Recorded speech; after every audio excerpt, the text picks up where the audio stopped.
What's up, guys? Today we're going to be talking about a question that I received. Why do I always kind of complain about not having a headphone jack?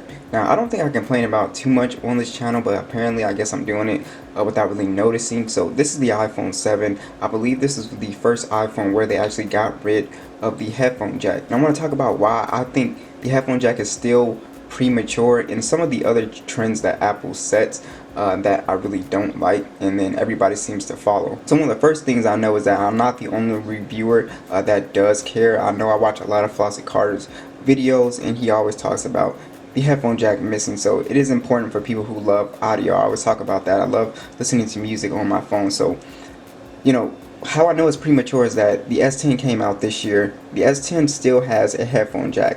It's got a 3.5mm headphone jack. Now, what we see with the S11 is they just got rid of the headphone jack. So now it seems like it's pretty much dead. You won't be able to get it on like flagship phones at all now. And I kind of found that sad because it is premature, the headphone jack. And mostly because of, just like I said right there, they had it in there this year and then they just took it out. And you see a lot of companies trying to sell you now wireless earbuds, and I have my own opinions about wireless earbuds, you know, the AirPods and all that stuff.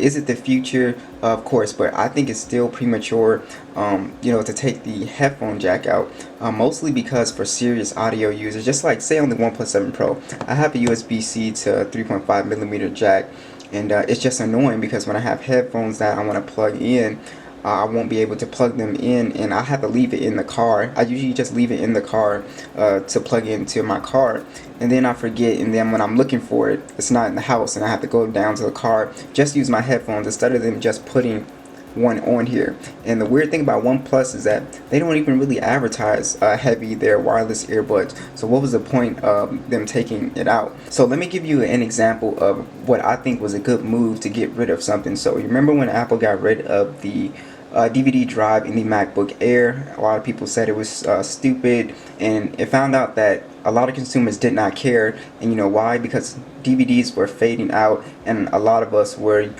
downloading content or streaming it, so nobody really cared. And plus, on top of that, you're usually watching videos on your TV or probably on your desktop anyway, since you have a bigger display. So that was the right move at the right time.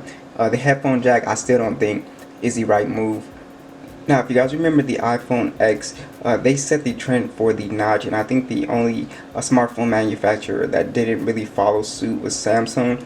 And yeah, that was a kind of an annoying trend as well. Now you can see with smartphone makers pushing the notch out for full screen display phones like OnePlus and a lot others. Samsung even put the punch hole in the Galaxy S10. And yeah, it was one of the things that I hate about the iPhone. If the iPhone 12 does not get rid of the notch, it's going to be a huge disappointment for me, because if you're media focused on your phone, that notch is just huge and it gets in the way. And you really have to not care about it. I guess you really have to be a diehard Apple fan to not care about it. Some people don't care, but it definitely gets in the way. I think the best implementation of the notch is the water drop notch display, like you would see on the A20. Now, I think the last trend is probably, again, the iPhone X with the $1,000 price tag. I think it was one of the first mainstream phones that cost $1,000, and now we see phones that we know are not even close to worth $1,000 being priced extremely high, just like the Pixel 4 this year. That phone, it was a good phone, but it was definitely priced way too high for all the stuff it was missing. And it's just kind of ridiculous. So you can get an iPhone, what is it, 11 Pro Max for $1,100. It's kind of crazy how, you know, more expensive these phones are getting. So what are you guys thinking? Do you guys care about the headphone jack? What do you guys think about the other stuff? Be sure to let me know. I'll catch you guys in the next one.